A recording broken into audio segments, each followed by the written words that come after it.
Hello friends, welcome to Green Agri. तो आज के वीडियो में हम बात करने वाले हैं ऑर्गेनिक फार्मिंग प्रोजेक्ट के बारे में, जिसमें से हमारा पहला टॉपिक रहेगा ऑर्गेनिक फार्मिंग, इसके प्रिंसिपल्स और इसके स्कोप क्या क्या होंगे, वो सारी चीज़ें इस वीडियो में कवर होगी।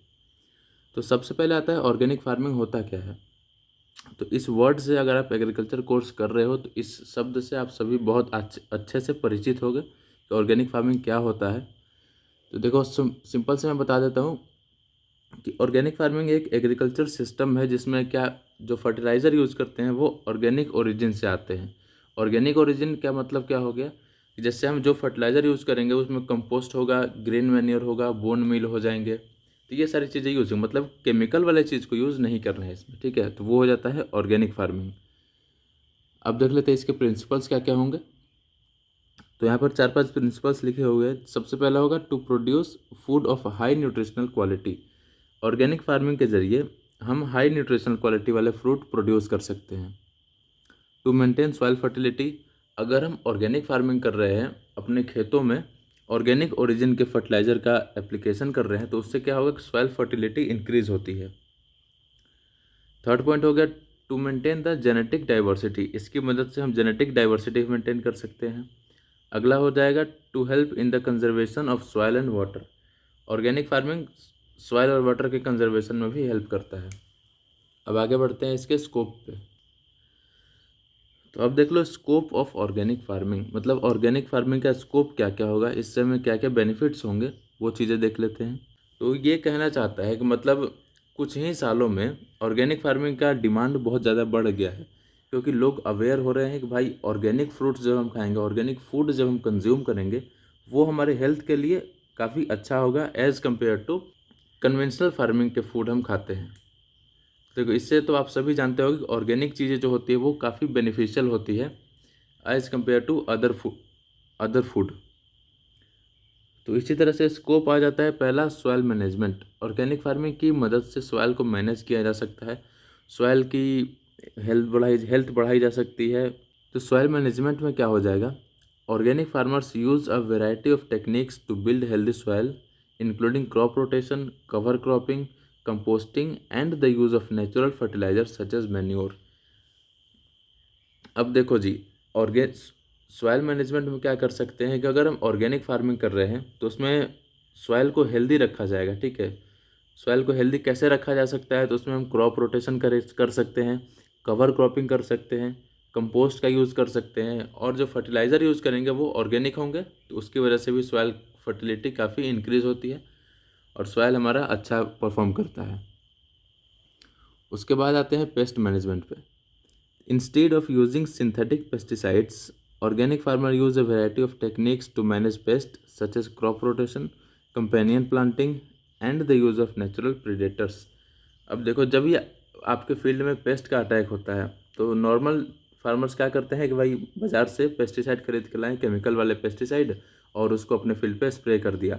तो उस तो उससे क्या हुआ कि पेस्ट तो हमारे कंट्रोल हो गए, बट क्या हुआ, उससे क्रॉप को भी नुकसान हुआ, और अगर वो फूड हम कंज्यूम करेंगे तो हमारा भी कहीं ना कहीं नुकसान होगा।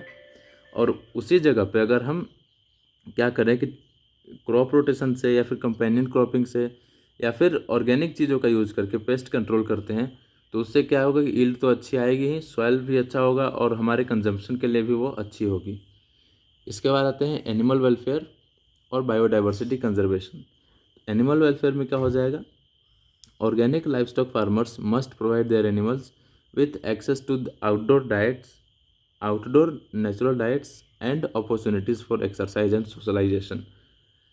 एनिमल वेलफेयर में क्या होता है कि इसमें जो लाइव स्टॉक फार्मर्स होते हैं वो अपने एनिमल को बाहर फीडिंग के लिए छोड़ देते हैं, ठीक है। ये मैंने लाइव स्टॉक की वीडियो में आपको पढ़ाया होगा। तो बाहर छोड़ देते हैं, उसकी वजह से एनिमल्स क्या अच्छा चीज़ खा पाते हैं, वो अच्छे से डाइट उनका हो जाता है और एक्सरसाइज कर पाते हैं, बाहर वो घूम फिर सकते हैं, तो उसकी वजह से काफ़ी उन्हें अच्छा होता है। फोर्थ है biodiversity conservation. Organic farming practices aim to promote biodiversity by protecting natural habitats using native plant species.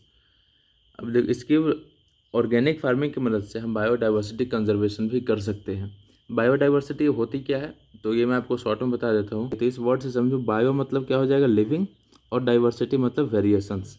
मतलब एक पर्टिकुलर एरिया में लिविंग ऑर्गेनिज्म में कितनी डाइवर्सिटी है वो चीज़ आती है बायोडाइवर्सिटी में। तो ऑर्गेनिक फार्मिंग की मदद से हम बायोडाइवर्सिटी को कंजर्व भी कर सकते हैं। कैसे कंजर्व करेंगे? तो नेचुरल हैबिटेट को प्रोटेक्ट करेंगे या फिर उस प्लांट की नेटिव स्पीसीज़ को यूज़ करेंगे। तो ये हो गया हमारा स्कोप। इसके बाद देख लेते हैं advantage and disadvantages of organic farming, कि भाई अगर हम ऑर्गेनिक फार्मिंग कर रहे हैं तो उसके फ़ायदे क्या क्या होंगे और उसके नुकसान क्या क्या होंगे। तो एडवांटेज में सबसे पहला आ जाएगा कि it help in maintaining environmental health and reduces pollution. अगर हम ऑर्गेनिक फार्मिंग कर रहे हैं तो उसमें क्या होगा कि हेल्थ एनवायरनमेंट के लिए वो अच्छा होगा और पॉल्यूशन को रिड्यूस करेगा। आप भी सोच के देखो कि जब हम केमिकल यूज़ नहीं करेंगे तो वो सॉइल के लिए कितना बेनिफिशियल होगा। सॉइल की फर्टिलिटी इंक्रीज़ होगी, पॉल्यूशन कम होगा और एनवायरनमेंट के लिए भी अच्छा होगा। वो एनवायरनमेंट पर कोई रेसिडुअल इफेक्ट नहीं छोड़ेगा। अगला पॉइंट हो जाएगा it helps in maintaining biodiversity. जैसे कि मैंने आपको पीछे बताया, ऑर्गेनिक फार्मिंग की वजह से हम बायोडाइवर्सिटी भी मेंटेन कर सकते हैं। थर्ड पॉइंट हो गया minimises pollution due to conservation of waste material into valuable compost. अब देखो जो जो वेस्ट मटेरियल्स होते हैं, ठीक है, उनका यूज़ करके हम कंपोस्ट बनाते हैं, मैन्योर बनाते हैं, FYM बना लिया हमने, तो क्या हुआ कि उनको हमने फेंका नहीं, ठीक है, तो उसकी वजह से पॉल्यूशन काफ़ी कम होगा। अगला पॉइंट हो जाएगा it minimises the cost of production through the use of farm inputs. ये क्या, इसमें क्या है, कॉस्ट ऑफ प्रोडक्शन बहुत कम आती है। अगला पॉइंट हो जाएगा it improve soil physical properties. Organic farming की मदद से सॉइल की फिजिकल प्रॉपर्टी भी इम्प्रूव होगी। Organically grown products are nutritionally rich and better in quality. जो भी हम ऑर्गेनिक प्रोडक्ट्स ग्रो कर रहे हैं तो उसमें न्यूट्रिशन काफ़ी ज़्यादा अमाउंट में होता है और उसकी क्वालिटी काफ़ी अच्छी होती है। अगला पॉइंट है organic grown plants are more resistant to disease and pest. Organic plant होते हैं वो डिजीज़ और पेस्ट से ज़्यादा रेजिस्टेंस होते हैं। इसके बाद देख लेते हैं disadvantage of organic farming. Organic food is more expensive. देखो जैसे कि आप सब जानते हो कि मार्केट में जो है ऑर्गेनिक, एक जगह आप रख लो ऑर्गेनिक फूड्स को और एक जगह रख लो कन्वेंशनल प्रोडक्ट्स को, जो कि क्या होता है फर्टिलाइज़र डालने पे हमें प्राप्त मिलते हैं। तो उन दोनों में आप कंपेयर करो तो ऑर्गेनिक फूड जो होते हैं वो थोड़े महंगे आते हैं और वो फर्टिलाइज़र वाले जो होंगे वो सस्ते आते हैं। तो एक डिसएडवांटेज ये भी हो सकता है। दूसरा हो गया प्रोडक्ट कॉस्ट आर हाई। इसमें क्या होता है प्रोडक्शन कॉस्ट थोड़ा ज़्यादा होता है ऑर्गेनिक फार्मिंग में। थर्ड पॉइंट हो गया marketing and distribution is not efficient because organic food is produced in smaller amount. इसका क्या होता है मार्केटिंग और डिस्ट्रीब्यूशन एफिशिएंट नहीं हो पाता है क्योंकि फूड जो प्रोड्यूस होते हैं ऑर्गेनिक तरीके से वो काफ़ी कम अमाउंट में होते हैं। अगला हो गया organic farmers should have sufficient knowledge and skill.